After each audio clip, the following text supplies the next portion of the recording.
É com muita alegria que estamos nesse dia aqui em Roma para meditar a palavra de Deus, nesse dia 10 de março, quinta-feira, dia da unidade, dia da comunhão. E o Santo Padre, essa semana, está com todos os cardeais e bispos nos seus exercícios quaresmais, então em retiro. Ele pede a nossa oração.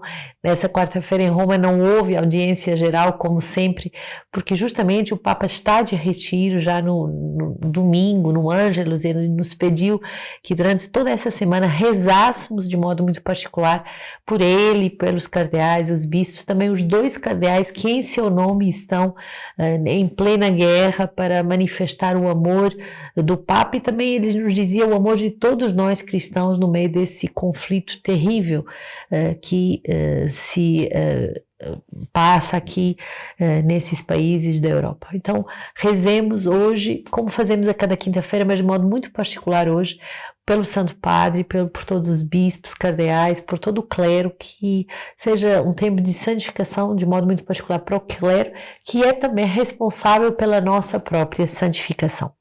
Hoje a regra de vida é o número 100 do nosso livro de vida, que vem nos falar sobre a palavra de Deus, que é recebida de diversas maneiras. Recebemos a palavra de Deus de múltiplas maneiras e o Espírito Santo se encarrega de nos lembrar a própria palavra de Jesus. A palavra de Deus recebida na oração carismática da comunidade, isto é, na oração dos irmãos, através de uma imagem profética ou de uma moção espiritual. São graças do Espírito Santo que abrem a nossa inteligência à palavra de Deus e a atualizam. No acompanhamento é bom anotar tudo aquilo que recebemos. São tantas as indicações que o Senhor nos dá para o nosso progresso. Diz somente uma palavra e eu serei curado. A palavra de Deus toma então uma força particular, pois está relacionada diretamente com a nossa vida e com as profundezas do nosso ser. Porei minhas leis na sua mente e as inscreverei no seu coração.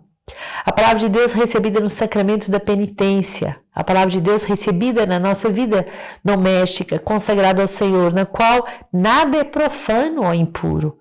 A palavra de Deus recebida através dos nossos irmãos e irmãs, que podem providencialmente ser inspirados. Na sua pedagogia, o Espírito Santo pode agir até mesmo através de uma criança, como é o caso e o exemplo da vida de Santo Agostinho. Sejamos também prudentes quanto às pessoas de passagem. É claro que o Senhor pode falar-nos diretamente através de homens e mulheres de Deus, mas também podemos ter a tentação de escutar alguém mais facilmente sobre o efeito da novidade do que escutar as últimas palavras demasiado exigentes do nosso acompanhador.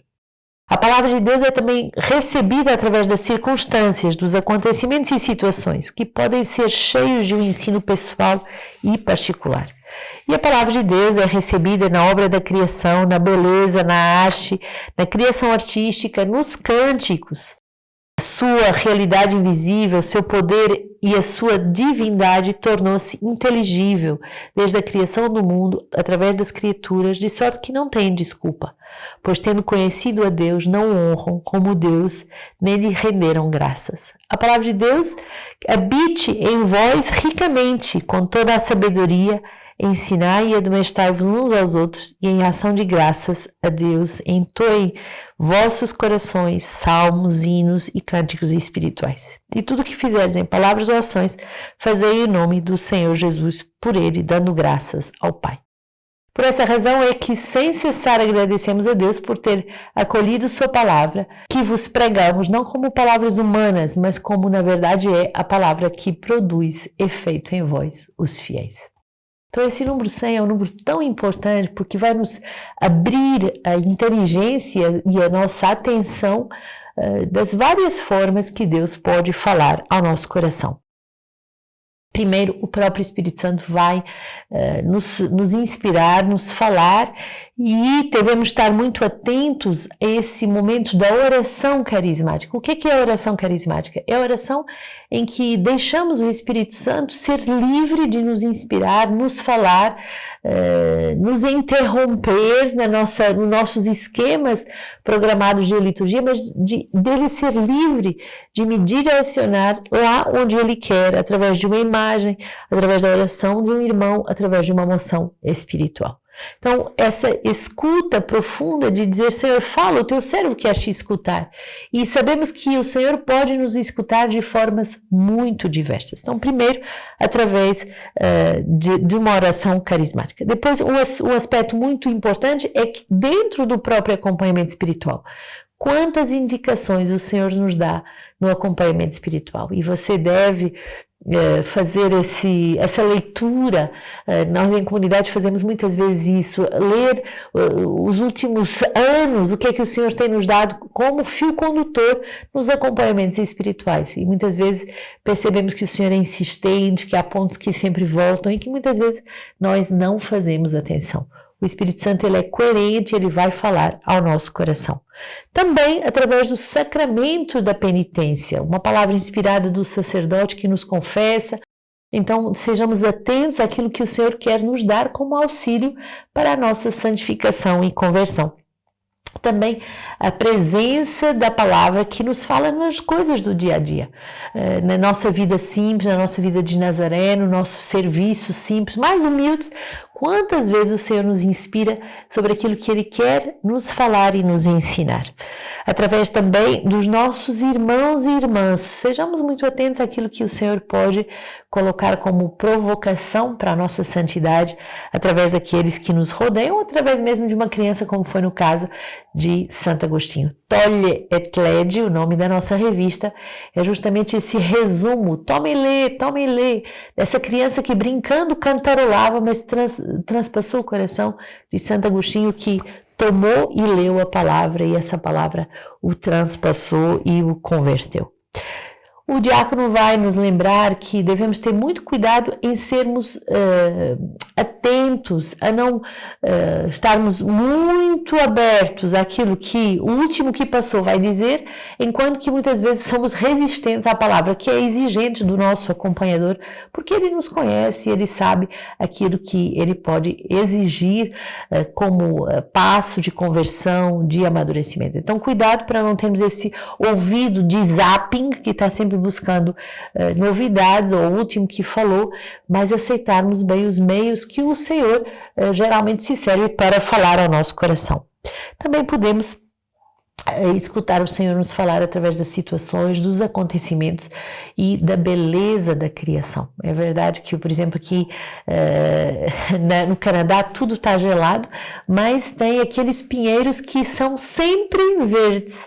Então é como essa força da vitalidade da vida que permanece apesar da noite, do gelo do inverno. Aqui na Europa ainda está frio, ainda estamos saindo do inverno, ainda há dias de 0 graus, de 5 graus, então é um tempo ainda frio, mas já começa o sol da primavera, já começa as amendoeiras em flor, tão bonito. Então, também saber falar e escutar o Senhor, que nos fala através da beleza, da criação, da haste, dos cânticos inspirados. E vamos ver que, de verdade, a palavra de Deus é uma palavra que produz efeito em nós. Por isso, devemos escutá-la com atenção. Hoje a palavra da primeira leitura, Esther 4, um livro muito belo. Diz assim: naqueles dias, na rainha Esther, temendo o perigo de morte que se aproximava, buscou refúgio no Senhor. Prostrou-se por terra desde a manhã até o anoitecer, juntamente com as suas servas, e disse: Deus de Abraão, Deus de Isaque, Deus de Jacó, tu és bendito. Vem em meu socorro, pois estou só. Não tenho outro defensor fora de ti, Senhor, pois eu mesmo me expus ao perigo. Senhor, eu ouvi dos livros dos meus antepassados que tu libertas, Senhor, até o fim, todos os que te são caros. Agora, pois, ajuda-me, a mim que estou sozinha e não tenho mais ninguém senão a ti, Senhor, meu Deus. Vem, pois, em auxílio da minha orfandade, põe em meus lábios um discurso atraente quando eu estiver diante do leão, e muda o seu coração, para que odeie aquele que nos ataca, para que este pereça com todos os seus cúmplices. E livra-nos da mão dos nossos inimigos, transforma nosso luto em alegria e nossas dores em bem-estar.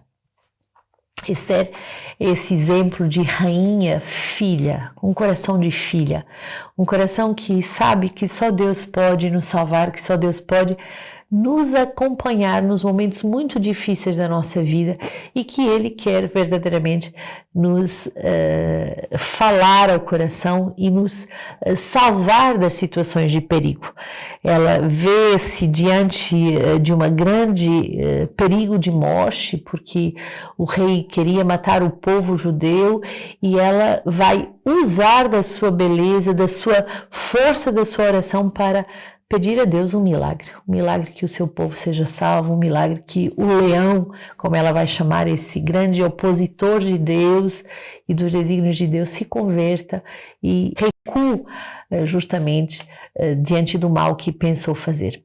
Naquilo que vivemos hoje nessa Europa, com guerras, podemos pensar a mesma coisa, podemos também nós fazer esse papel de Esther, de proclamar e de implorar um socorro, um milagre, a defesa de que só Deus pode nos dar diante de tudo que é decisões de morte, decisões de guerra, decisões de obstinação, e pedir que o Senhor venha interceder por todos aqueles que são órfãos, por todos aqueles que odeiam e que atacam, por todos aqueles que tratam os irmãos como se fossem inimigos.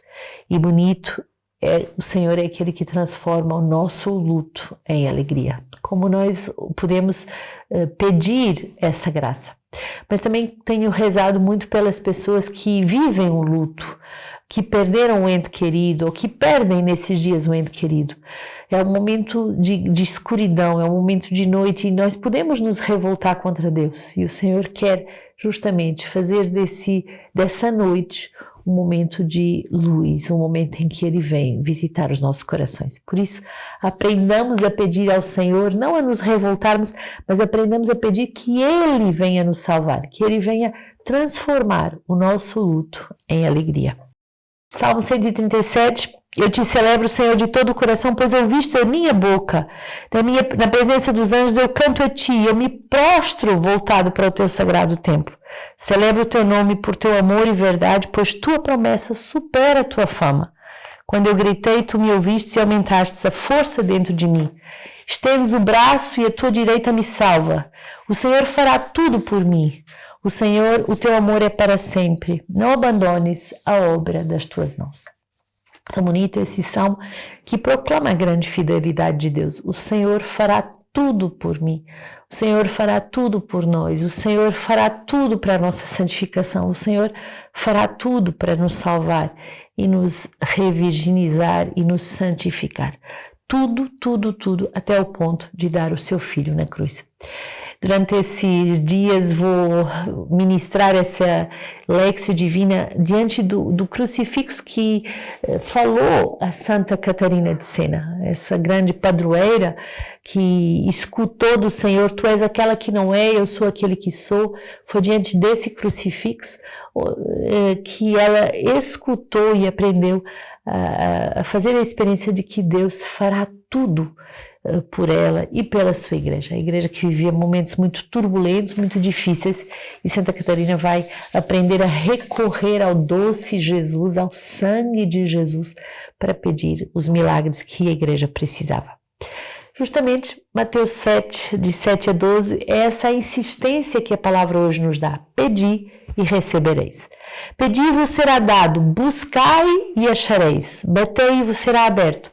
Pois todo o que pede, recebe, e o que busca, acha, e ao que bate, se lhe abrirá. Quem dentre vós dará uma pedra ao seu filho, se este lhe pedir pão? Ou lhe dará uma cobra, se este lhe pedir peixe? Ora, se vós que sois maus sabeis dar boas dádivas aos vossos filhos, quanto mais o vosso Pai que está nos céus dará boas coisas aos que lhe pedem. Tudo aquilo, portanto, que quereis que os homens vos façam, fazei-o vós a eles, pois esta é a lei e os profetas. Essa palavra é uma palavra de ordem, é uma palavra de força. Pedi e recebereis. E justamente quando demora a receber, quando parece que o Senhor não nos escuta, perseveremos nessa súplica, porque ou é o Senhor que quer aumentar a nossa fé, que quer aumentar a nossa insistência, ou porque o combate é muito grande, porque há forças que se opõem, ou é porque não pedimos aquilo que nos convém e devemos aceitar a diferença de resposta que Deus nos dá. Mas não nos revoltemos, mas aceitemos o desígnio de Deus, aceitemos aquilo que o Senhor quer nos dar. Hoje recebemos como leitura patrística as homilias de Santo Astério de Amazeia, um bispo do século V, que diz assim: imitemos o exemplo de Cristo como pastor. Se quereis parecer-vos com Deus, porque fostes criados à sua imagem, imitai o seu exemplo. Se sois cristãos, o nome já é uma proclamação de caridade. Imitai o amor de Cristo. Considerai as riquezas da sua bondade. Estando para vir como homem no meio dos homens, enviou à sua frente João como pregoeiro e exemplo de penitência. E antes de João tinha enviado todos os profetas para ensinarem aos homens o arrependimento, a volta ao bom caminho, a conversão a uma vida melhor. Vindo pouco depois, ele mesmo em pessoa proclamou com sua voz: vinde a mim, todos vós os que estáis cansados e fatigados, e eu mesmo vos darei descanso. Eu mesmo vos darei descanso. O tempo da Quaresma é um tempo de amor, é um tempo de repousar no coração de Deus, é um tempo de voltar ao essencial. Que Deus nos abençoe e nos guarde profundamente nesse tempo.